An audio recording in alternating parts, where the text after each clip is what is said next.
The White Knight. There was a knight on horseback, standing nearly opposite the gate, singing to himself. At first Alice thought it was one of the king's soldiers, but as he turned to look at her, she saw it was no other than her favorite, the old White Knight.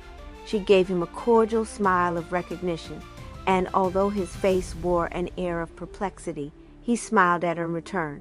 "I'm not quite so foolish as I used to be," he said, dismounting. He seemed to take her for the other Alice. "I never thought you were very foolish," she replied. "Yes, I'm afraid I was rather foolish," he said, "but I've learned a good many things since then." "Can you ride any better?" she asked. "Oh dear, yes, a great deal better, only—" He had been very busy with the bridle all the time he was speaking, and now he paused for a minute.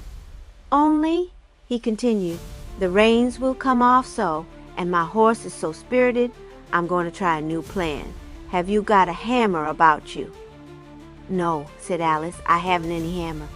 I should think there ought to be one among all the useful things that are hanging on your horse." "Ah, those aren't useful things that I have hanging there now," said the knight, though without much enthusiasm. "I threw that old rubbish away long ago. One of the things I've learned is that only beautiful things are really useful, but I used to have a hammer, that's true. I wish I had kept that." The horse seemed to be even more heavily laden with things hanging about him than he was in the old picture, but she could not exactly make them out at first. "Those," said the knight, looking at them with complacency, "are almost all Japanese things, or Chinese. I don't have anything but art objects now." He glanced at Alice with an appealing air when she came up to the horse, as if anxious to have her favorable opinion of his collection. She saw that there were all sorts of boxes and trays and fans and helmets and teapots, and there were 2 or 3 monsters which she supposed were idols. "What are you going to do with them all?" she asked. "Nothing just now," replied the knight, "but some of these days I am going to study art, and then I shall need everything of this kind I can get." All this time he had been searching about for a hammer, apparently expecting to find one in the middle of the road, which in fact he did in the end, for he picked up a large stone that he said would do nearly as well, and then he took some small nails out of his pocket. "You see," he said, "that I've always had a great bother with the reins, and I thought there was no way of helping it. But up the road I met a boy on a rocking horse. I saw that his reins were nailed onto his horse's mouth, and he hadn't any trouble with them at all. It's not my own invention, that's true, but it's a very good one. I thought I'd try it." "You don't mean to say that you are going to drive nails into the horse's head," was what Alice was about to say, but she stopped in amazement, for while she was speaking, the knight had actually driven a nail into his horse's mouth. The horse stood perfectly still, however, betraying no sign of annoyance. "He has what they call a hard mouth, I believe," said the knight calmly, regarding his work in a critical manner, "but I'm afraid, after all—" He did not say what he was afraid of, for just then his horse started off on a gentle trot of his own accord and was out of sight before they had considered what to do about it. Some of the Japanese things had come loose and were falling off right and left as he went. The knight, who made no attempt to recover his horse, stood looking in the direction it had taken, and then turning to Alice with a smile, he said, "What a comfort it is to think his reins won't come off, isn't it?" Then they walked on together, stopping here and there to collect the things which had fallen off in the road. "They don't make these things as well as they used to," said the knight sorrowfully, examining something he had picked up which was broken, "and you see so many of them, all just alike, everywhere. It's getting pretty hard to study art, don't you think so?" Alice hardly knew what to say to this, so she opened a fan which she held in her hand and said, "What a pretty fan!" "You may have it," said the knight. "It only costs 3d." "Oh, no," said Alice politely. "I didn't mean—" "And you may have all these things we've been picking up," he interrupted. "I can get plenty more like them." She tried to protest, and then to thank him, but she found it was really no use, and her attention too was taken up with the difficulty she had in holding all the things. They would keep falling one after another in spite of all her efforts. Afterwards she could not recollect what finally became of them all. They had now come up with the horse, which they found quietly eating grass by the roadside, and it stood perfectly still while the knight climbed to his seat again. He did not attempt to ride on, however, but allowed his horse to go on grazing, and looked at Alice as if he expected she would say something. "I like that song of yours very much," she said presently. "That one you know about the aged man. Do you ever sing any more now?" "Did you really like it?"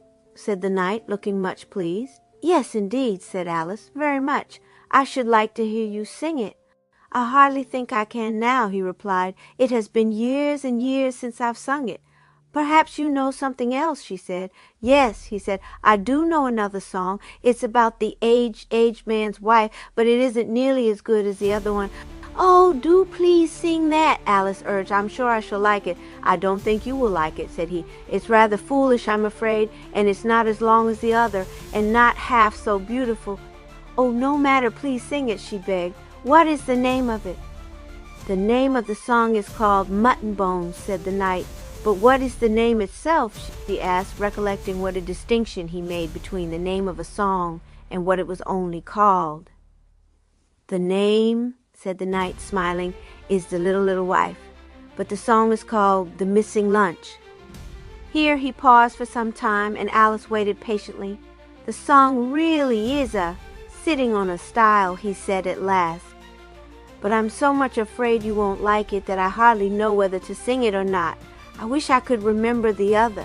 This one tells of things as they are, and not as one would wish them to be, you know, and that's not pleasant."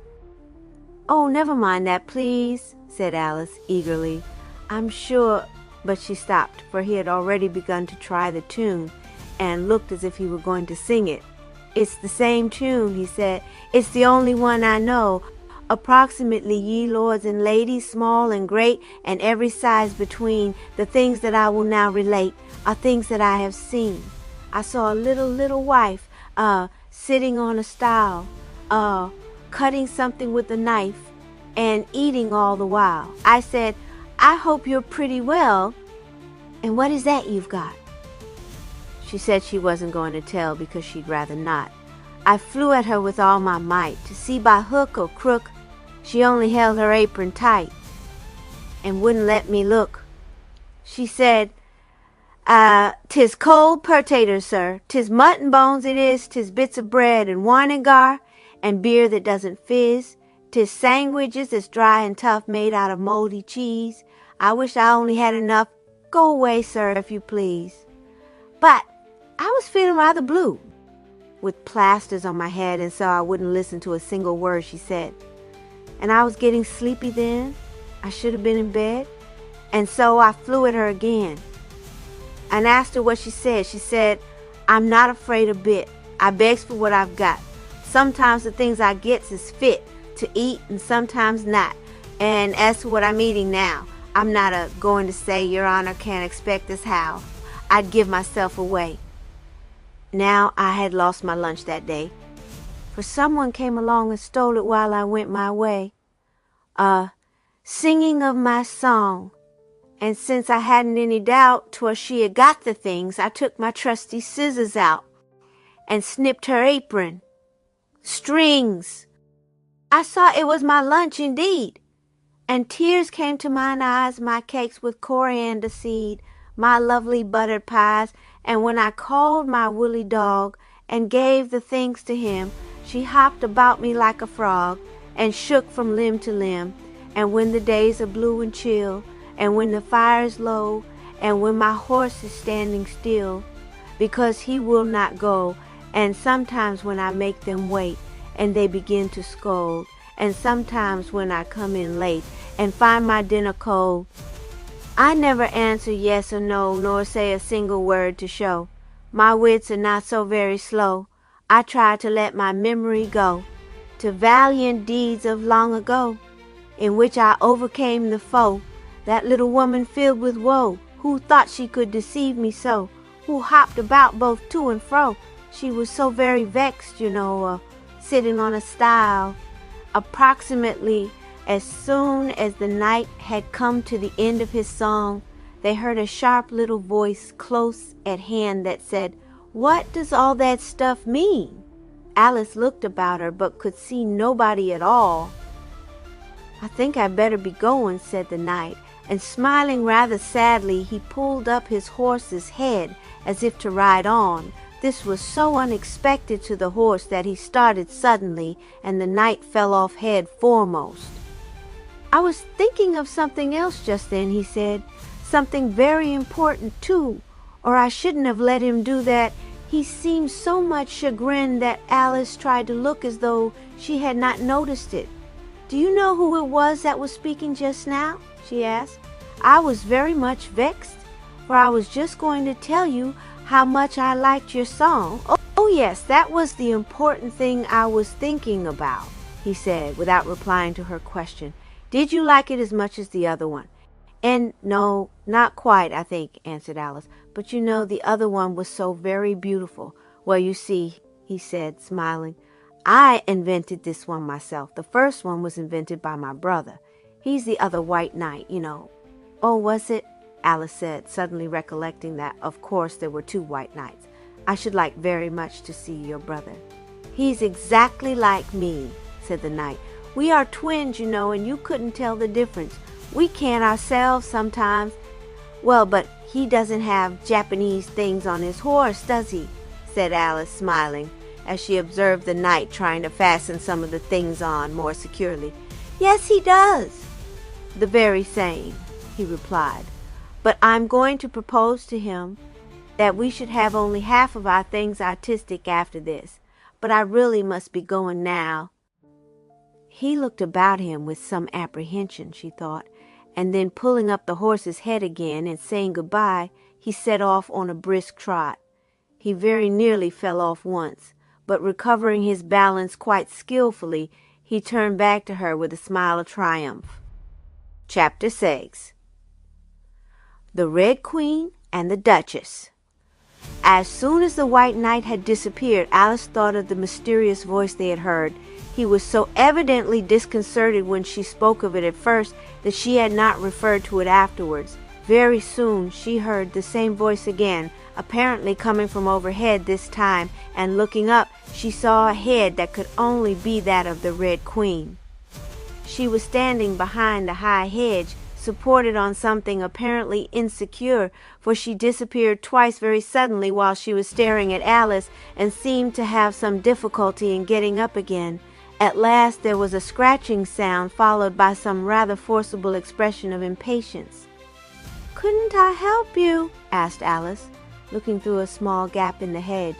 There was no answer, but presently the Red Queen rose before her, standing up very stiffly out of the weeds like a jack in the box. "Peepers never see any good of themselves," she said sharply. "How do you do, your Majesty?" said Alice, who could not think of anything else to say, although this seemed hardly adequate to the occasion. "How do I do?" "Nonsense! There is no such thing."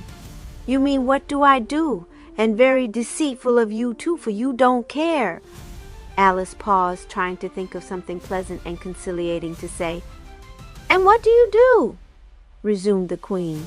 "Do you make your own frocks? The one you've got on, for instance?" "No, your Majesty, my mother made this one." "Ah, I thought as much," said the Queen, smiling. "Just stand out of my light, will you?" Alice saw that the Queen was knitting, but was quite sure she was not standing in her light. "I'm sorry, your Majesty," she began. "Oh, do stop saying your Majesty, your Majesty, your Majesty all the time. It fairly makes me dizzy. And you needn't be sorry unless it pleases you, for it doesn't please me. Chatter, chatter, chatter, how can I count my stitches?" Alice was rather annoyed at such unfairness, even from a chess queen, and she resolved not to say any more. "And where did you come from that you don't speak when you're spoken to, pray?" said the Queen at last. "Why, your Madge, that is, I thought you were counting stitches, ma'am. No getting on with her anyway, is there?" said the Cheshire Cat, suddenly making one of the party. It was sitting on top of the hedge and winked at Alice, first with one eye and then with the other. The Red Queen did not look up from her knitting. "I've got a piece of news," said the cat. "You remember the Duchess, don't you?" "Of course I do," Alice said. I shouldn't think anybody could forget her. Well, you'll forget her fast enough now if you can, answered the cat. She's been turned into some kind of a queen or something, and even I won't stand her airs any more. Poor old Mounseer. He can't get away. Who's Mounseer? asked Alice. Mounseer? Why, you saw him. He's the French footman, replied the cat. I don't see how the Duchess could be much worse than she was, said Alice. Recollect that I call the Duchess my aunt, you know, and be a trifle careful of what you say, the cat said severely, beginning to vanish. By the way, I shall tell her what you say of her, it called out of the air. That's the worst of a cat like that. It grins so all the time that you can't tell whether it's in a bad humor or not. I wish I could find out how it contrives to disappear that way. Alice said this partly to herself and partly to the Queen, but she was answered by the Duchess, who had appeared almost as suddenly as if she were a Cheshire cat. She seemed to be in quite a gracious mood. That cat has puzzled wiser heads than yours or mine, she said. Here the Cheshire cat suddenly made its appearance again. The fact is, it said, with a wider grin than ever, I'm made out of India. Rubber. India. Rubber, exclaimed Alice. Are you really? The very best, from top to toe, it said, and when I've a mind to, I rub myself out. What shocking nonsense, Chessie, said the Duchess, just like a newspaper joke. Get back to your kittens this minute. The cat instantly vanished again, but they could hear it growling and spitting in the air. Alice thought it must be about the kittens. What's the matter with you? Called the Duchess to her invisible niece. Nasty thing, said the Red Queen. It was impossible to tell whether she meant the Duchess or the cat. The Duchess turned and stared at her through her eye glass. Alice thought that perhaps they had not the pleasure of each other's acquaintance, and that she ought to introduce them. She said over to herself, The Red Queen, the Duchess. But it did not sound quite right, neither did your Majesty. Her Grace. She had just about decided on the proper form when the Duchess said, That cat is a regular pepper, box of lies. What's it been saying about me? Come out with it. Why, it said that you had been made a queen, said Alice. Dear, dear, oh, what a world, cried the Duchess, shaking with laughter and rolling about so that it seemed as if she would upset. How things do get about! But I'll tell you the whole story, from beginning to end. You know my cloak? It's velvet, lined with ermine, rabbit, skins, said the Red Queen with a scornful sniff. I wasn't referring to your cloak, said the Duchess with a withering smile. It was beginning to be evident that the coolness between the ladies was not owing to a lack of mutual acquaintanceship. I have a cloak lined with ermine, resumed the Duchess. Hers is, as she says, lined with rabbit skins. But that's neither here nor there. Well, last Monday, you know, it poured pitchforks. So I had to turn my cloak wrong side out, for velvet's velvet, you know, in these days. And so the King of Spades said to me, You look like a 10 of spades, madam. He meant, you see, those little black tails stuck all over the white fur. Just his little joke, you know. He can't count any more than 10, of course, but bless me, I must have looked like 100 of spades at the very least. Here the Duchess stopped to laugh immoderately. But that's not all, she continued, giving Alice a little poke. Then says I, Not the 10 of spades, sire. Would I were like the Queen. Madam, he said, I trust that you may be one of these days a queen in name as you are in nature. Those were his very words. Here the Duchess simpered in the most ridiculous manner, and held a large fan up to her face. And do you know, she added, I believe I am to be some day, perhaps. Fiddlesticks, said the Red Queen. Alice and the Duchess looked at her, but she kept her eyes fixed on her knitting and said nothing else. The Duchess smiled and tapped her own forehead with one finger, nodding her head towards the Queen as if to signify that something was the matter with Her Majesty's head. What are you reading now? She asked Alice after a short pause. She had the air common to most people who ask that question of not caring the least whether you answer them or not. Alice took her quite seriously, however, and said that she had just been reading over again a book called Alice in Wonderland. What a name for a book! exclaimed the Duchess. "The only book I ever read was called Denphobus Wiggins, or Wild Salt Life in the Northwest." This name she repeated very rapidly, and as if it were only one long word. "Is that the only book you ever read?" asked Alice. "Let's hear what's the matter with it, hey?" growled the Duchess. "Why, it must have been very hard to read," replied Alice doubtfully. She hardly knew what to say, indeed. "Not near so hard to read as a book that you've never heard of," said the Duchess. "In fact, I don't see how you could read that at all." "Was it a true story?" Alice asked.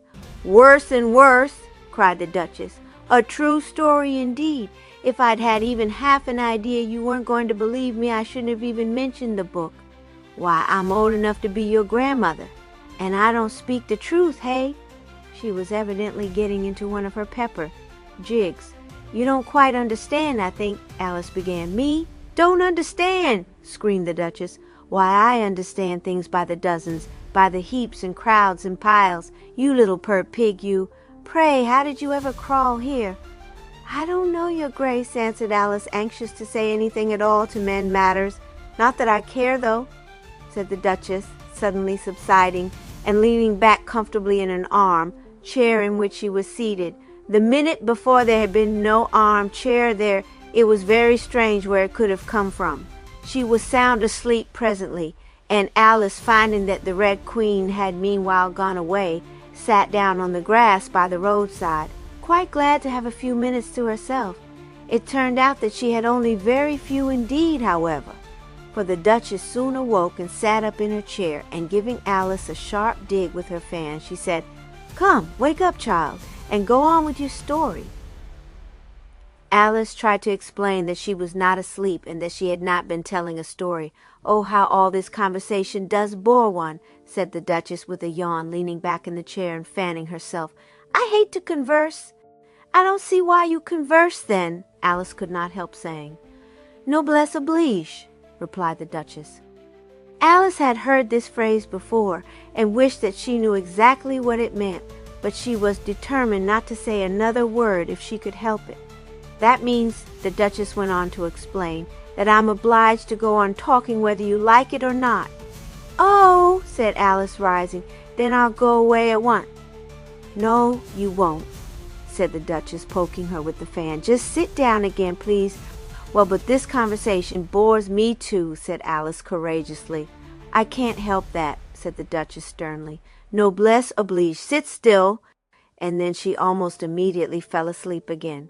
Alice had always had the idea that noblesse oblige was rather a fine quality in its possessors, but she now made up her mind that it was anything but pleasant for the victim, and resolved that she would put up with it no longer.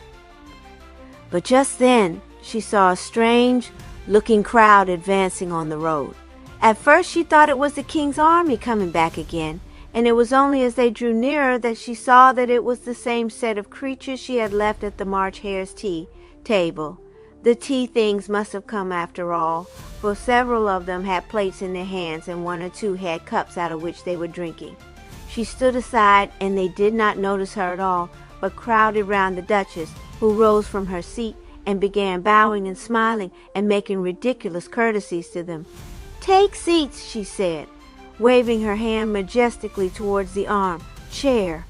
"Thank you kindly, mum," said the Gryphon, "but we're all going to the Royal Kindergarten, and so we stopped for you. It's Visitors' Day." Then they all quickly disappeared, and though Alice could not see how it happened, they must have taken the Duchess with them, chair and all. The Red Queen had returned, and was knitting as industriously as ever. Alice saw that it was a pair of mittens which she seemed to be knitting both at once. She looked up with a grim sort of smile, evidently in a somewhat better humor than before.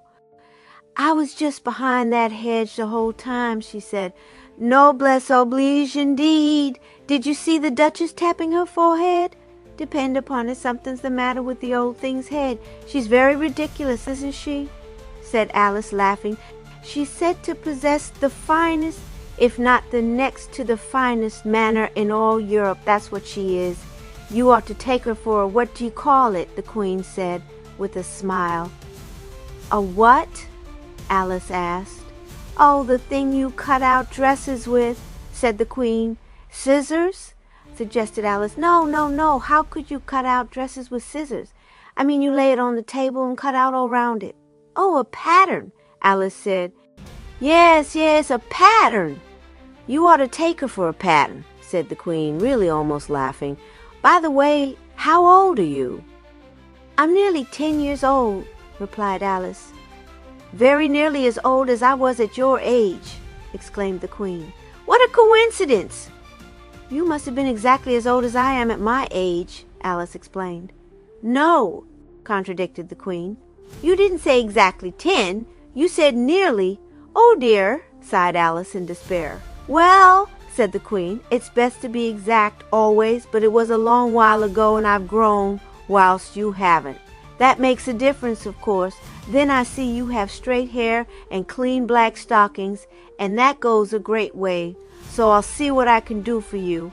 By the way, these are for my son. And she held up the mittens before Alice. You've finished them, haven't you? Said. Haven't I then? Said the Queen. And my son went off to college this very morning. I believe I thought of everything, excepting perhaps hairpins. I shouldn't think he would need hairpins, said Alice, laughing. He didn't, of course, said the Queen. Then what made you think of them? Haven't I just said that I didn't think of them? Asked the Queen. All this time she had been drawing the mittens on her own hands, pulling them up on her arms so that they reached her elbows. Regular snow shovels, aren't they? She said, holding out her arms. But why don't you say no thank you, or yes please, or something, she added, for Alice did not seem to be paying much attention. I wish, she began. You needn't wish for these mittens, for I can't afford to give them to you, interrupted the Queen. I don't want them at all, thank you, Alice answered. I was wishing I could see the Red King if I might. The Red King? Oh, he's about here somewhere. He can't be very far off, you know. We should be pleased to accept the homage of the young person were we but in circumstances. This was said by a voice nearby that broke off suddenly and added in a lower tone, evidently addressed to the Queen. My dear, come here a minute, please. I want to speak to you. Oh, come out with you, the Queen called to him. This young person won't mind about your feet, but I mind. Things have come to a pretty pass if I can't have my feet, even when company comes, muttered the King, limping out from his retreat with a crutch under one arm and his other hand on a scepter for a cane. Alice saw that he had no feet, but carefully avoiding any critical notice of the fact, she made him what she conceived to be a courtesy. This he returned by a rather awkward bow. You'll pardon a cripple, he said. Uneasy is the head that wears a crown, yet it befalls us at present to be more uneasy as to our feet than our head. I am most deeply sorry that your Majesty has suffered such grievous loss, replied Alice in the choicest language she could command. My dear, I think this requires some explanation, he said, turning to the Queen. I'll explain it with pleasure, she said, with a wave of her hand. To cut a long matter short, as you did me, he muttered, His Majesty, as you call him, got a crazy notion that it didn't suit him to go to bed of nights, but he must go meandering about in the woods, looking for acorns, he says. It was only of moonlight nights, he explained. Do stop interrupting so. She went on, and then in the daytime that makes him as sleepy as a bat, and so he goes snoring about like a wild pig. Acorns, indeed. I'm not sure he isn't a wild pig. He dozes while the game is going on, so that our side loses every time. Who's going to fight with any spirit around a king that's snoring on the very chest, bored before your eyes? So one day when I came along and found him all in a heap under a tree, I just unscrewed his feet, and the consequence is, the king began sadly. And the consequence is, interrupted the Queen, he can't go scrambling about of nights, and the consequence is, he's awake when other folks are. And now you know all there is to know about it. It's high time somebody knew all about it, said the King, laying aside his royal manner, and time something was done about it too. I want you, he said to Alice, to look about the country and find the Red Knights, and tell them to run up to my assistance at once. This might have been amusing at first, but it no longer ceases to be funny. Then he limped slowly away, followed by 2 pawns in waiting. Alice thought it was quite a tragedy. I should think he couldn't play in the game at all without feet, she objected after a pause. He can't, answered the Queen.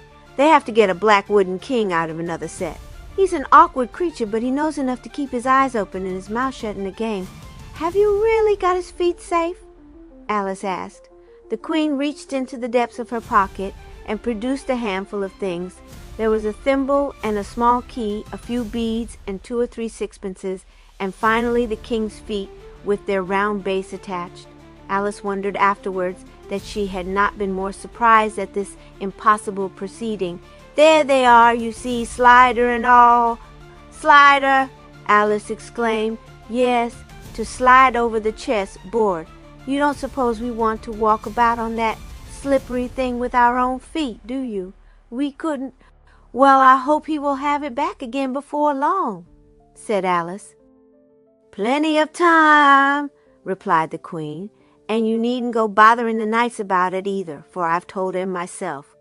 By the way, you may see the Black King too if you like. He's so awfully civil to me. It's great fun to hear him talk. She went close to the hedge and called out, Alexander! Alexander the Great! Here's a young lady who wants to see you. Is that really his name? Asked Alice. No, of course not. Alexander. Do you hear me? Either His Majesty did not hear or else declined to obey the summons, for there was no answer. She called again and again, listening each time for a response that did not come. He's playing a game with his own set, that's it, the Queen said at last, for he's always so obedient. But you can fancy a little what he's like, for here comes a black knight of the set with a message, I suppose. What sort of a thing is he riding on? A little procession was coming towards them with a black knight in the midst, mounted on a toy wooden horse that went on wheels. A row of little black pawns were dragging it slowly along.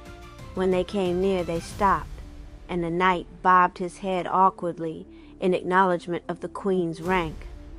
The King's compliments, in which he can't wait on your Majesty, not to say leastways at present, Mum. How's your game going? Asked the Queen with an air of haughty indifference. Not so well, I should say, with all of you out of it. No, Mum, very anxious, Mum, replied the knight, which the King were looking very bad, Mum, when I see him, and the rest of all puzzling of it out the best what they could. The Queen majestically waved her hand and turned away, but Alice still stood looking with interest at the Black Knight and the efforts of his servants to turn the horse round. Twice they nearly upset him, so that at last she could not help going to their aid, and by lifting the front wheels a little, easily turned the horse's head in the right direction. Then, picking up 2 of the little pawns that had fallen, she waited until she saw them all safely trotting off down the road. You won't get any gratitude out of those cheaply made chessmen, said the Queen scornfully. Why, you dear old thing, how are you today? These last words were addressed, not to Alice, but to the White Queen, who suddenly arrived, breathing very hard and unable to speak at first. You shouldn't run so, you really should not, the Red Queen went on. How hot you look, and how untidy and dusty. Here, what's your name? Run, get her a fan. Get her some water, get her a cup of tea. No, nothing. No tea, too hot, no water, too cold, gasped the other. What is her name, anyhow? Alice, I think, said the Red Queen. No, not that. Her real name, I mean, Queen, Princess, Duchess, Seamstress, Waitress, or whatever. Let me be, please, I'm all right now. And the White Queen, who seemed to have come to herself, was staring at Alice. I should like ever so much to be a queen, please your Majesty, or a princess, said Alice, who had not thought of it before. How I should like, she said to herself, to have a crown on my head if I chanced to meet the old Duchess again, and to say, noblesse oblige to her, you can't be a chess queen now, you know, for there's no game going on," said the White Queen. "But I'll lend you my crown for a little while." "Oh, thank you," said Alice. "I'd rather not, though, unless I could be a real queen and have one always." "Well, you may have it always, then," she said, laughing. "I've got plenty more, and I see you haven't anything at all in your head. You'll take cold?"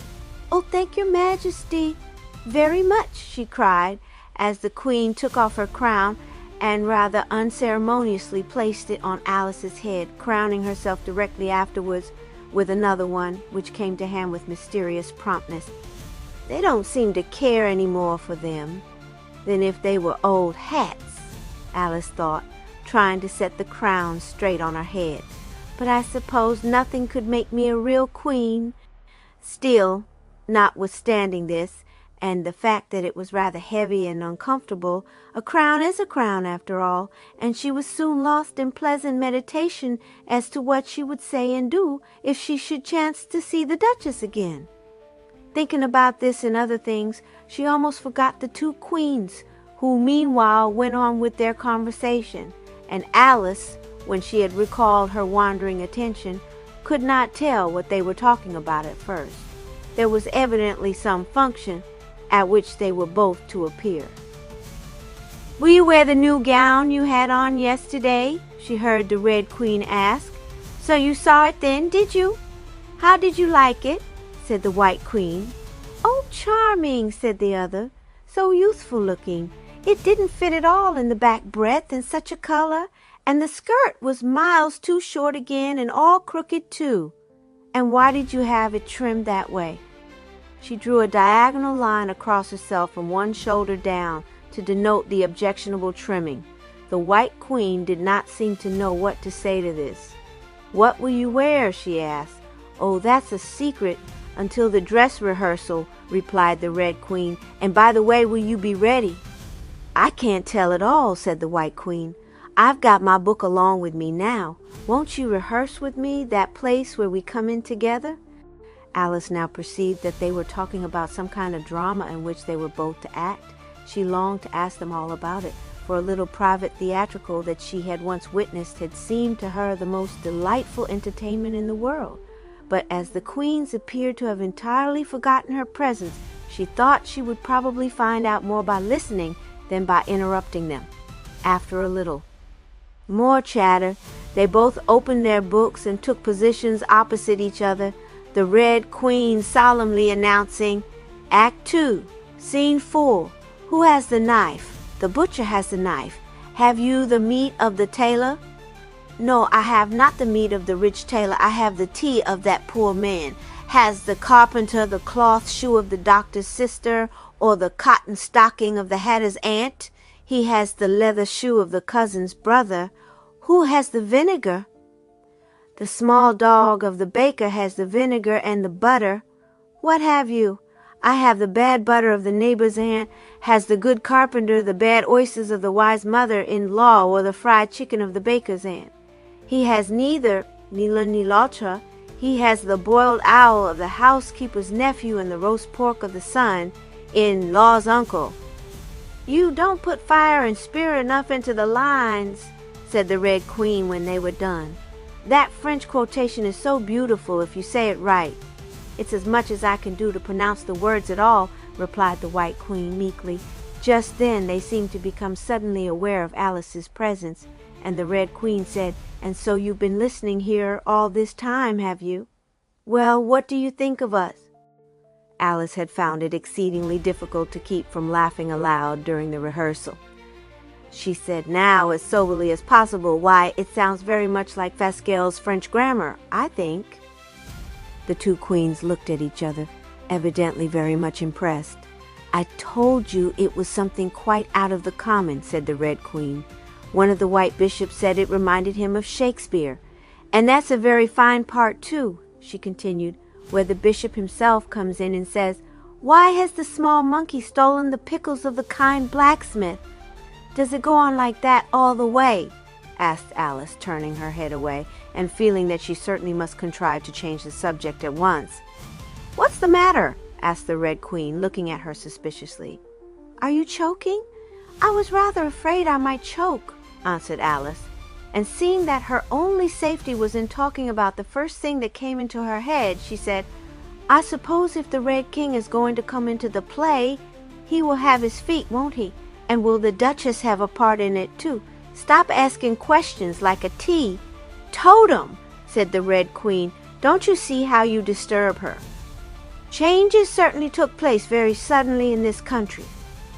The White Queen was now seated on the grass, turning over a great bundle of papers in frantic haste.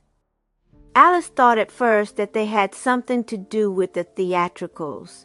They seemed to contain something the Queen was very anxious to find. She hurriedly turned them over and upside down, and held them very close to her eyes and then very far off, rubbing her eyes continually so that they were growing red. "She wants spectacles," Alice suggested. "No, she don't," said the Red Queen. "She wants to know what day of the month it is, or else what time the trains go. She don't know which." "Both, I expect," said the White Queen, looking wildly about her and giving all the papers to Alice. "Just you look over these, will you?" "Why," exclaimed Alice, as she turned them over rapidly, "these are nothing but pieces of paper." "I know they're pieces of paper as well as you do," said the White Queen snappishly. "But I mean, there's nothing at all on them," said Alice. "They're only blank paper." "She knows there's nothing on them," said the Red Queen. "If there had been anything on them, she could have found it for herself." "Of course I could," said the other, with a sigh of relief. "And we really must be going too. Just tell the bishops. What shall she tell the bishops?" And she looked inquiringly at the Red Queen.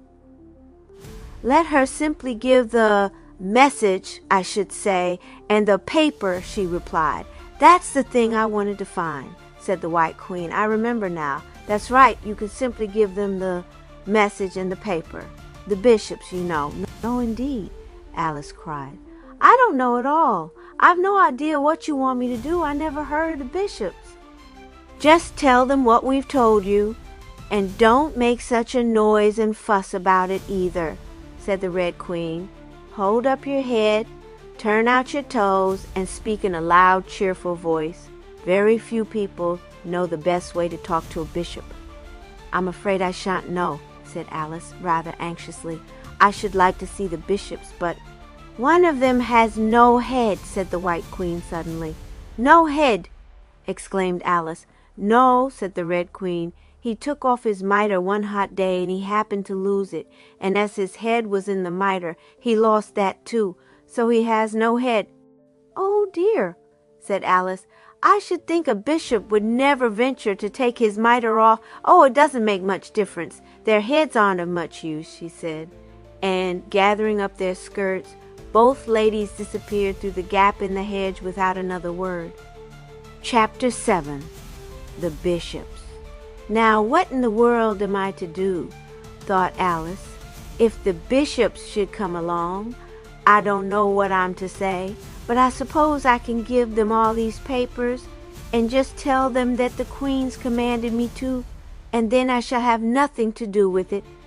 As she began to pick up the scattered papers to arrange them neatly, she was surprised to find that many of them now had writing upon them, although she was sure there had been none whatever when she looked over them before. It was all in Looking-Glass language. "What fun they must be," she thought, "and if the bishops don't come along, I mean to take them home with me and read them in the Looking-Glass. And anyhow, I needn't give them all to the bishops, for the White Queen said just the message in the paper. I'll see if I can't tell which of these papers those are." So she began by looking carefully at each one as she laid it down. Approximately Sposib H. Roth. Approximately she spelled out this name without much difficulty. "That must be one of them," she cried, "and I'll just keep it on the top so that it will be all ready to give them." Presently she came to another title, which was just as easy to read as common writing. It was Egasem 8, approximately there. Thought she, I have the message and the paper, both, and now I hope the bishops will come. What a pity it is that one of them has no head. She now set off again. with the papers under her arm, in readiness for fresh adventures and determined not to be surprised at anything. Nevertheless, she was really startled before she had gone very far to find that two of the bishops, a red and a white one, were just behind her. As she stopped, they came up, and one on either side of her, they all walked on together. The red bishop was the one who had been so unfortunate as to lose his head, but, as the queen had said, it did not seem to make much difference to him. They were two plump little fellows, but they tried to look as dignified as possible. Both of them had books.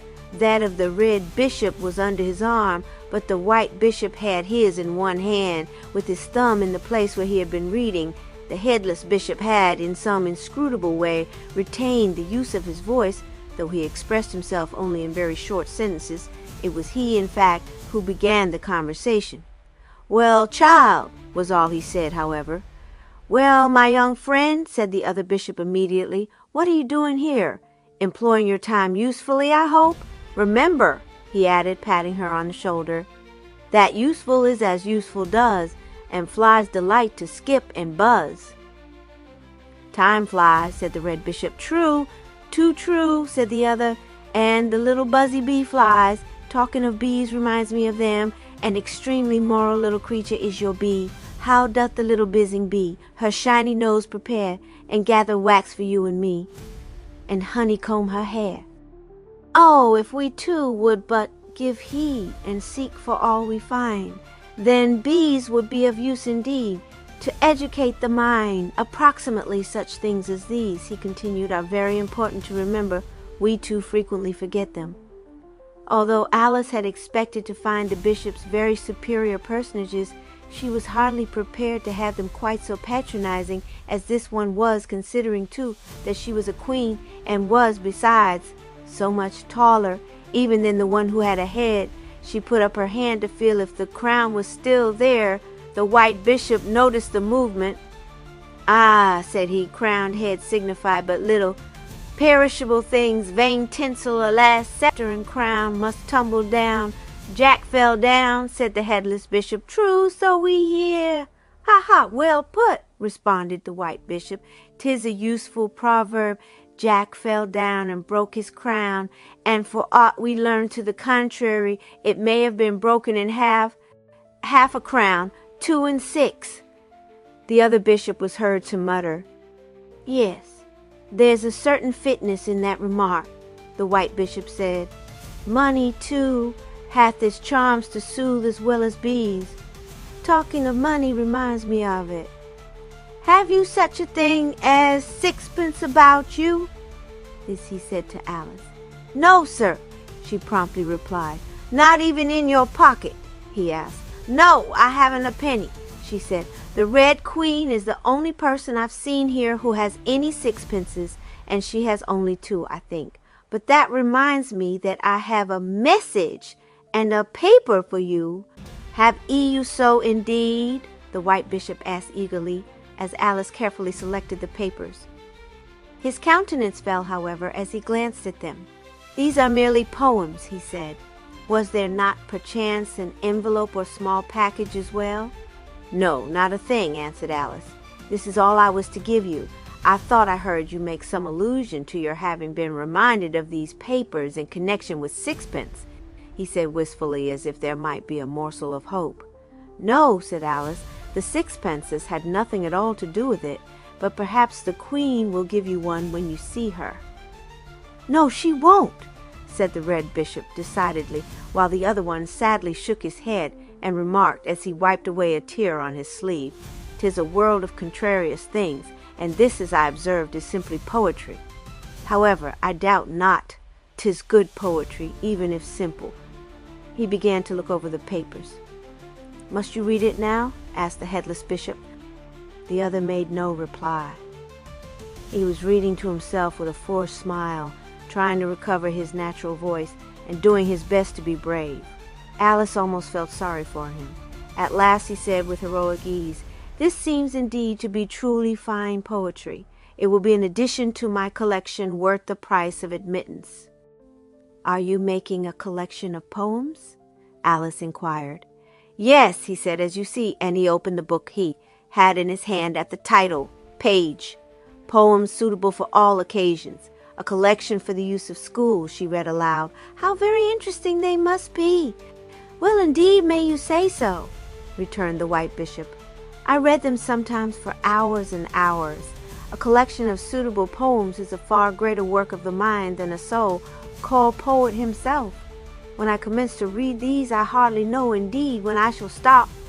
Needn't begin yet, murmured the red bishop in a rather dejected voice. I will, at present, merely dip into it in order to allay our impatience. This now is really fine. Hear this specimen.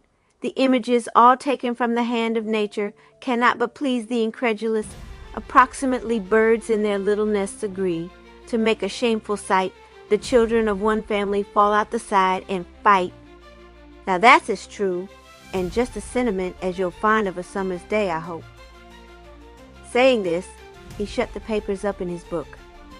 They had now come to a high, barred gate on the roadside. Halfway up, clinging to a bar and evidently trying to get over into the road, was the White King. His motions, naturally rather stiff, were much impeded by his having a scepter in one hand and a book and lead pencil in the other. Alice ran over to see if she could help him. "Let me hold your book and your scepter," she said, "until you get over." "No," said the king. "I do not trust a memoranda of my feelings to another, and as to my scepter, I never let go of that under any circumstances." "Well then," Alice thought, repeating one of the bishop's quotations, "scepter and crown must tumble down." But presently, seeing that the king was not able either to get up or to get down again, she climbed on the gate herself, and reaching over, she lifted him quite off his feet, over the topmost bar.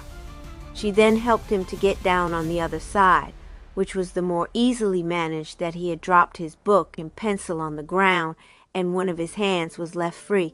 In his eagerness to get these, however, he fell part of the way and came down on his back. He quickly snatched up his property, and getting himself upright, he hastened to join the bishops, who were waiting in the road. "I presume we are all gathered on the same occasion," said the white bishop, greeting him. "Oh, frabjous day!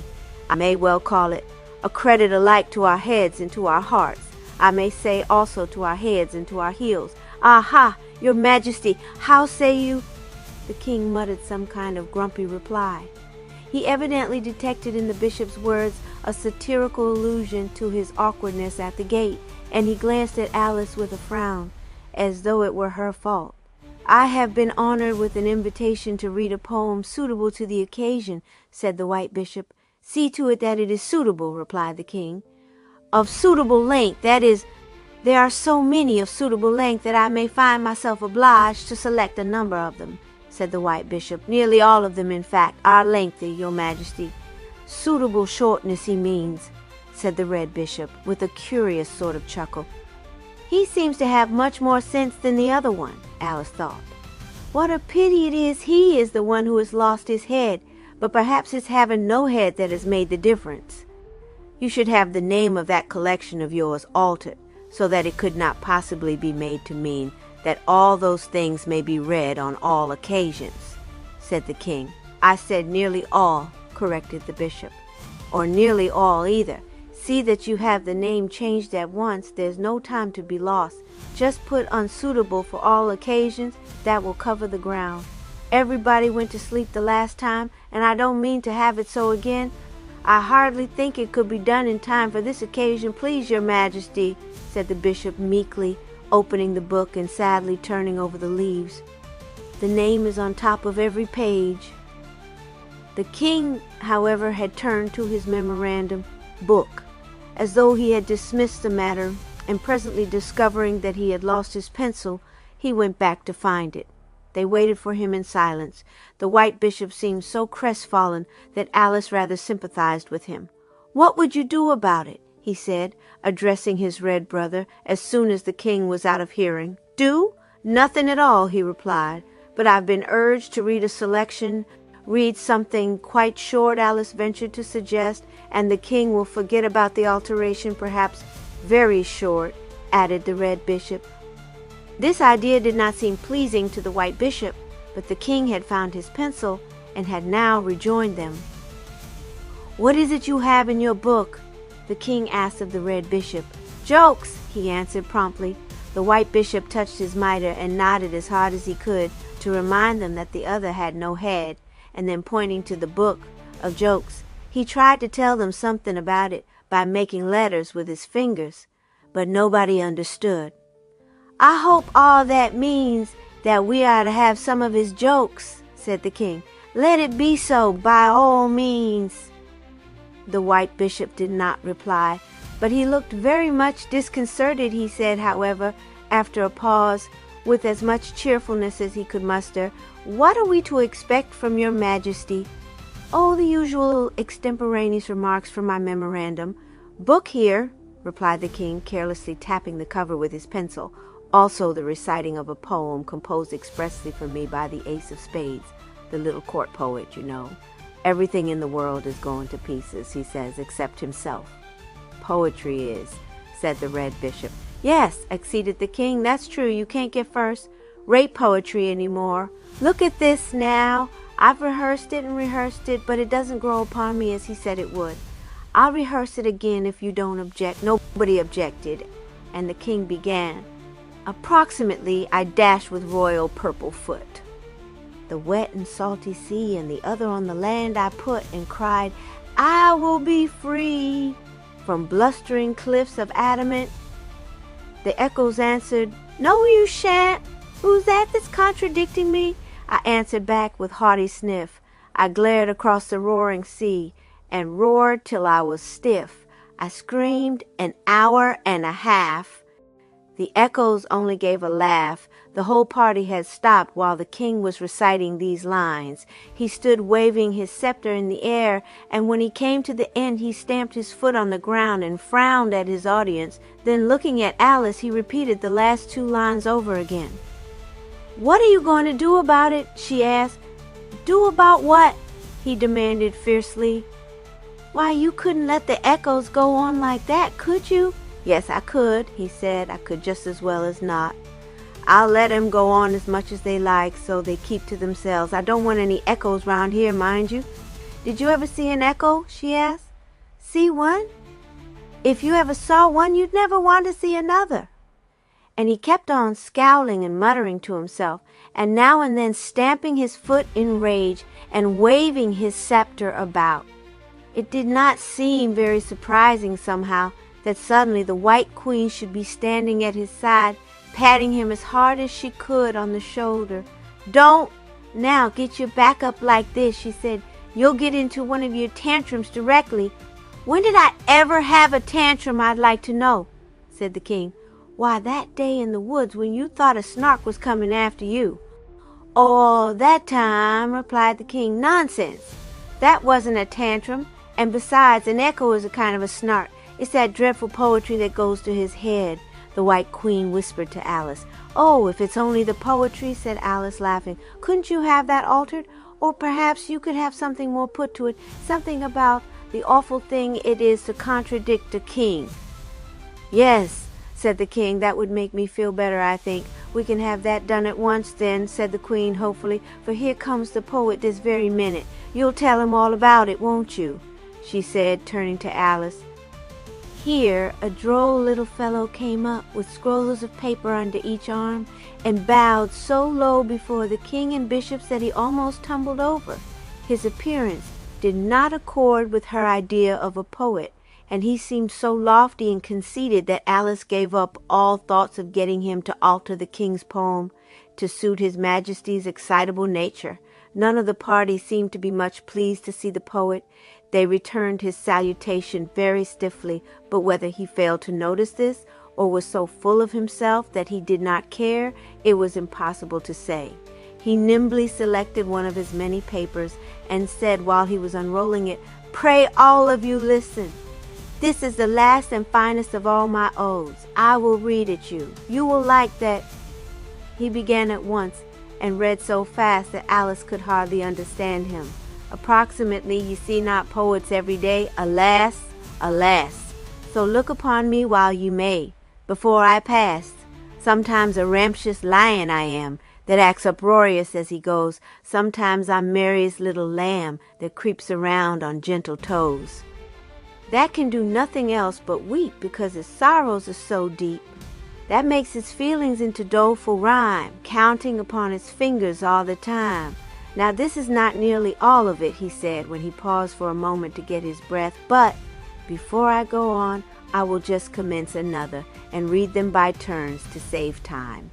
It will, as Shakespeare says, kill two birds with the same stone, will it not? You will like that. So he turned to another paper which he had been all this time looking for and began, approximately on me, the world is black as ink. We shall be very late, my dear, said the White King in a loud whisper. Hadn't we better? Yes, I think we had, the Red Bishop interrupted, and in the twinkling of an eye they were all off at a pace so rapid that Alice almost immediately found herself left alone with the poet, who was holding her by the sleeve. He had not taken the least notice of her before, but now he said, Pray don't go. Don't go just yet. It's so hard for me to get anybody to listen to my poetry, and it's really very great poetry, you know. Sit down here, will you not? And whilst I am reading you this one, you can be reading this other to yourself. You will like that. Alice would very much rather have followed the others, and she was quite annoyed to find herself sitting by the roadside with the poet, obliged to look at a paper he had given her. It was a manuscript very badly written in lead pencil, full of lines crossed out and words inserted and rows of little dots everywhere, but she had not even tried to decipher it before another one, and still others were thrust into her hands. And then he began to throw them at her, a few at a time at first, and then by hundreds and hundreds. She tried to get up and go away, but in some mysterious way she seemed to be fixed in her place and could not move a finger. I shall soon be buried at this rate, she thought as they kept on coming, and he is only an ace of spades after all. Wait till I get there, miss, called a hoarse voice behind them. The poet made his escape as soon as he saw that it was the Gryphon climbing over the wall. What's all this? The Gryphon said, coming up and scratching away at the piles of manuscript with his strong claws. It's poetry, I believe, said Alice, smiling. A party of workmen who were going by stopped to look. Them aces do be always at their thricks, said one of them, taking the pipe out of his mouth. Here, fellows, hadn't you better be getting some of this here stuff out of the way? The Gryphon asked them. Not without orders, sir. Ear him. What's E.A. hasking hus for? Tain't none o' business, mister. Hoots, mon, do the work yourself. And with these expressions of opinion the workmen passed on. Alice did not care what became of the poetry. She was very glad to find herself walking along on the road again, with the Gryphon for a companion. It's lucky enough I come along just then, said the Gryphon. Them literary fellows hates me. Would have took you years and years to read all that, and not a word sense in it neither, for you don't like poetry now, do you? Oh, I don't know, Alice hesitated. I like some kinds of poetry very much. Well, when it comes to speaking a piece now and again, perhaps, or singing a bit of a song, or that I don't say. But those poets has too much poetry. Me and the Mock Turtle used to know some pieces once. Have you seen that old fellow yet? They do say as he's losing his head. No, I haven't seen him yet at all, said Alice. He used to have a very curious kind of a head in the picture, for a turtle, that is. Picture, said the Gryphon. What picture? There's a picture of both of you in a book that I have at home, said Alice. Never hear tell of any such a thing, he said. Alice tried to think how she should begin to describe the book to him, but she found it would not be a very easy thing to do, so she was quite relieved to see presently that he had forgotten all about it. He went on talking about the Mock Turtle. He's always been complaining about his head ever since I know him, he said. That's what made him so sorrowful, wasn't it? Asked Alice. Yes, that's it. He never had no sorrow, you know, answered the Gryphon. You'll be sure to see him at the kindergarten show. The occasion, you know. That's where you're going to, I take it. Why, I believe I am, said Alice, quite glad to know just where she was going. "Horse, you are going too?" "Me?" said the Griffin. "No, no, I don't go in any such crowd as that, not if I know it. I'm a plain man, I am. A good pipe and a mug of beer in my own chimney corner. That's where you'll find me old nights, miss. But I must be off, for here comes your fine bishop again. Him and me's no great friends, leastways the white chap isn't. The red bishops is pretty good fellows." The Griffin went off with clumsy strides, but he did not go very far. He remained in a listening attitude within hearing of the bishop's voice as he came up to Alice. "Muddle-headed, shiftless fellow," said the bishop, shaking his head at the Griffin. "To think of all I've done, the admonition, the praise, the little moral pictures, aye, and even at one time as much as threepence laid out in lozenges, and there he is after all." Here the Griffin scratched his beak with one claw and made an odd sort of grimace. The bishop went on, shaking his head at him so long that Alice was afraid it had come loose and that he could not stop. To distract his attention from the Griffin, she said, "I thought you had gone off with the king and queen." "No, my child, not so. I went but a portion of their way only," he said. "Their rapid strides but ill-suited my sober step. So your loss is their gain, hey, my young friend? What is it our classic friends say? Gallia est omnia divisa in parte." "Are we going to the great occasion now?" interrupted Alice, who did not take the bishop's wisdom very seriously and was not even listening to him just then. "That, I trust, is our destination," he replied. "May I further inquire what is to be your addition to the general stock of literature displayed?" Alice was a little surprised to hear that anything would be expected of her, but she said, "I believe I know some poetry, if that would do." "Very good, very proper, very sweet, if it is a selection suitable to the occasion," answered he. "One of the things I know," she said, "is called 'They Are Seven.'" "Very suitable indeed," answered the bishop. "An old favorite of mine, in fact. Let me hear what you make of it." So Alice began at once as follows. "Approximately they are 7. Approximately a simple fisherman I met. I asked to see his fish. Some luck he said that he did get, but not what he could wish. He had a wet and shiny air. In mackintoshes clad, his price was fair, and very fair. Its fairness made me glad. Approximately of fishes there, alive or dead, how many may there be?" "How many?" "7 in all," he said, and wondering looked at me. "Approximately, and where are they, I pray you tell?" He answered, "7 they be. 2 of them are alive and well, and 2 are in the sea. You say that 2 are in your pail, and 2 are in the sea. Yet there are 7? And yet you fail to tell how that may be." Then did that fisherman reply, "7 fish was what I said. 3 you may see with your own eye. A string is through their head. Approximately you get mixed up in this, my man, if 2 are still alive, and 3 are there. I say, how can that make you more than 5? Approximately, but sir, 'tis you can't get it straight, and if 'tis not amiss, I'll tell you if you'll only wait, as how it is like this. There's one got off with bait and hook, best of my lot. He be, while so be I didn't look, got back into the sea.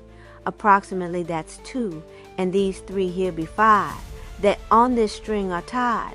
There's 2 more in this pail alive. Now are you satisfied?" I was not, and I told him so. But 2 of them I bought. He still had 7 for all I know, for by his plan he ought. Approximately both correct and pleasing, said the bishop, each word in its place. And how soothing the moral lesson conveyed. What a privilege! You have indeed chosen well. As to Alice, she was amazed at the ease with which she seemed to glide through the verses, that she was quite certain she had got altogether wrong. But she very soon forgot all about it. There was a sound of footsteps behind them, and looking back she said, "Here comes the hatter." "True," said the bishop. "He was a scholar in our school formerly. I doubt not he is a gentleman and a scholar yet. How do, sonny?" The hatter pointed to the holes in the knees of his trousers, but he said nothing. There was a bread and butter sandwich sticking out of the breast pocket of his coat. He did not look much like either a gentleman or a scholar, Alice thought. "Let me introduce you to this nice young lady," the bishop said. "Oh, I know him already," she said. That is, I have seen him before. I know him by his hat." The Hatter looked much pleased, and taking off his hat, he bowed very low, and then repeated his bow over and over again in the most absurd manner. "Why do you always keep that paper on your hat?" Alice asked at last, by way of changing the subject. "Paper!" he cried. "What paper?" And putting up his hand, he felt all round the crown of his hat until he came to the card stuck in the band. Then he took the hat off and looked at it with critical attention. "I didn't know that was there," he said tearfully, looking up. "How did it come to be there?" she asked. "It's a mistake," he said, "a mistake from beginning to end." "I presume," said the bishop, "that the hat was taken from your shop, window with the price attached. I have seen such trophies." "Your honor," replied the Hatter, "sadly, this is our sample hat. It's better made than the ones we sell, but look at it now. There's been tea spilt on it and crumbs sticking all over it. It won't do for a sample anymore." "I knew I had a nice hat on, but I didn't know it was this one." He tried to blow the crumbs off. Then, after smoothing the crown with his coat sleeve, he took the card from the side of it and put it in behind. Then he carefully set the hat on his head again and asked, "Does it show very badly now?" "You can't see it at all from where I stand now," Alice answered, smiling. "But why don't you take it out altogether and put it in one of your new hats?" "I can't," said the Hatter. "It belongs to this hat, I tell you. The other hats are not like this. This is a sample." But here he gave a sudden screech, and whisking his handkerchief about in the air, he shouted, "A bumly bee! A bumly bee!" "That," said the bishop, looking critically at the intruder, "I deem to be simply a hornet. It comes from the Latin hornu, a horn." "He don't care where it comes from," said Alice in strong sympathy with the Hatter. "He wants to know where it's going to." "Ah, that is more than I can inform him," said the bishop, smiling placidly. The hornet, which looked, however, exactly like a huge beetle, continued to circle in a threatening manner around the head of the Hatter, who at last could stand it no longer. He rushed off as fast as he could go, the hornet after him, rather to Alice's relief, and while she was watching him, the bishop, too, had taken himself away, and she found herself quite alone again. Chapter 8. The Kindergarten. Very soon the road made a sharp turn, and just round the corner Alice found herself approaching a wide gate, way in a wall, with the name Netrogrednik over the top of it in large-looking glass letters. This promised to be very interesting indeed. She had never been herself to a kindergarten, and had always imagined that it must be like going to a party every day. Her mother so earnestly believed that love of home was the first, and throughout the most important factor in the right development of little children, that she could not approve of kindergartens, excepting as an expedient with careless or incompetent or busy mothers whose children would otherwise be left chiefly to objectionable society. The two queens were standing near the gate talking to each other in whispers. They both had a sandwich in each hand, out of which they took bites alternately. "Koluk kidiksukle." Alice went up to them and was about to ask respectfully whether she might go in, when the White Queen said, in a voice rather muffled by sandwich, "This is one of our visitors' days. There's one every day. You have to pay." "I haven't any money," said Alice. "Well, then you'll have to take it out in sandwiches. 6 pence down or 6 sandwiches," said the White Queen. "You must eat them all," added the Red Queen. Alice saw that there was a large basketful of them. "Oh, I couldn't eat more than 2, she said. "Yes, you can, if you do it by arithmetic," the White Queen insisted. "Eat them 2 at a time, like this. Look at me." And she took a large bite, first out of her right and then out of her left-hand sandwich. "You'll see that 2 counts for 1, and 3 ones are 3, and anybody can eat 3 if they try. It's only 3 ones. The Red Queen had meanwhile been stuffing sandwiches into a paper bag, and giving it a little expert twist, she thrust it into Alice's hands. "I needn't eat any of them at all," thought Alice, "if I don't want to." And, indeed, in a minute after she entirely forgot what she had done with them. The queens took no further notice of her, and she walked past them and entered the open gate. Some kind of game seemed to be going on in a large yard. There were pawns of different sizes and colors, red, black, white, and yellow, running about and jumping and pushing each other down and getting up again. Skipping in among them were all sorts of animals, curious creatures that did not look like any living thing she knew about, excepting that the one which jumped over her head certainly seemed like a kangaroo. Nobody took any notice of Alice, but the fun of the game, if fun it was, went on in a way that she did not find very pleasant. She made her way, not without some difficulty, into a quieter corner of the yard, where she found a rustic bench to sit upon. There was an old owl perched behind it, sitting on a high stand. He looked very much as if he were a stuffed owl, but he was certainly alive, for he opened and shut his eyes several times to look at Alice. In a few minutes the White King came along and took a seat by her side. "This is something worthwhile now," he said, looking at the game that seemed to grow wilder and wilder. "This is fine." "What are they doing?" asked Alice. "That's the natural history class performing, I believe," answered the king. "Zoology, beg pardon," said a stiff brown figure standing near them. He looked as if he were made of a round piece of wood like one of the men in a Noah's Ark. His stiff arms, that he evidently could not move, looked as if they had been fastened on afterwards. When he went away, he rolled himself round like a sort of self-moving Carroll. Alice saw that there was another one exactly like him, excepting that this other had a red coat, and that he had lost one of his arms. "Mr. Sham and Mr. Him, I believe," said the king. "Very able professors, both. And so is Mr. Jappet, but I don't see him." "What do they teach?" asked Alice.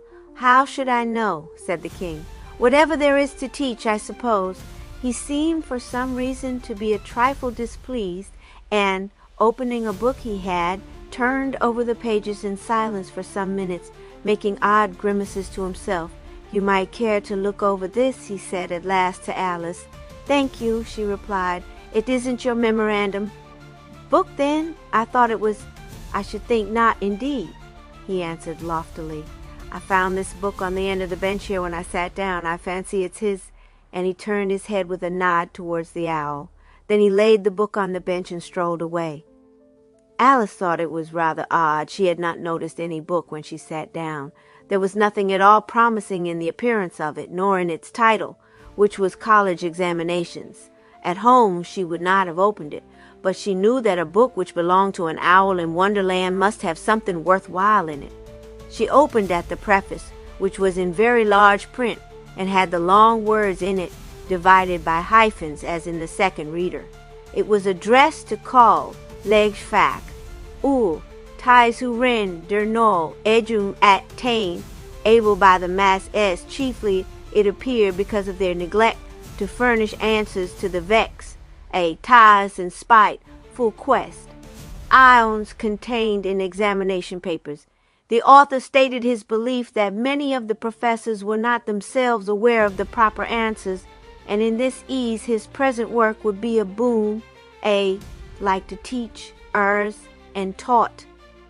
The first chapter in the book was test questions on physics, of which Alice read a page or two, approximately one. What was formerly the theory concerning physics. Physics was formerly supposed to be a name for medicines. When it was gradually observed that physics did not cure the sick, scientific men made investigations with a view to discover their true nature and use. 2. Did they succeed? They did. It was discovered to be useful stuff for school books. Approximately 3. What are the chief properties of physics? Dryness and hardness. Approximately 4. What is matter? Matter is a variable quality depending for its existence on circumstances. 5. Explain this with diagram. Take the case of A and B. If A should fall heavily from the platform C, landing suddenly on the ground at D, it would be no matter to B. Likewise, if B should fall heavily the same distance, it would be no matter to A, though it would be equally matter to A and B respectively. Approximately 6. What is momentum? The force with which anything strikes you at the moment, approximately 7. To what is momentum always equal? It is always equal to the occasion, approximately 8. Give an instance. If a ball propelled at a given moment should strike the head of a professor of physics, the result would be more momentous, i.e. have greater momentum, than if a similar ball at that moment should strike the head of a very bad small boy. The momentum in each instance would be equal to the occasion, plus the square of the difference in importance.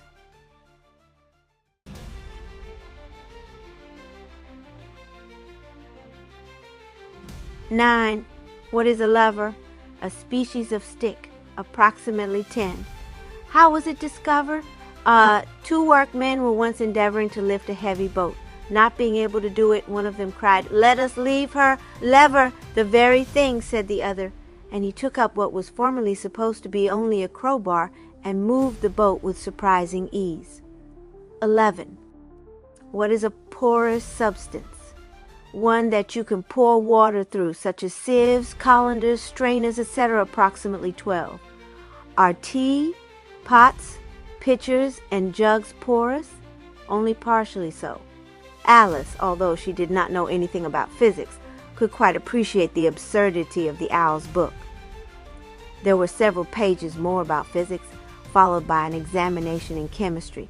But just then she heard the loud ringing of a bell, so she immediately shut the book and put it on the bench, looking round at the owl, who still sat blinking on his perch without appearing to take the slightest notice of anything. The bell produced a great commotion in the playground. All the pawns crowded off together, leaving the animals to themselves, everyone standing still on the spot where it chanced to be when the bell rang. There was plenty of room in the yard now, so she left her seat and began to walk about among the animals, gathering courage as she found that they all remained perfectly motionless. "They are nothing but great Noah's Ark animals," she said to herself at last, after regarding them attentively. "That is, I think so," she added doubtfully, for although the nearest ones kept their lifeless wooden attitudes, some of those that were a little farther off went on shaking their heads or wagging their tails very slightly, these always becoming perfectly still, however, as soon as she fixed her eyes upon them. Chapter 9. The Mock Turtle.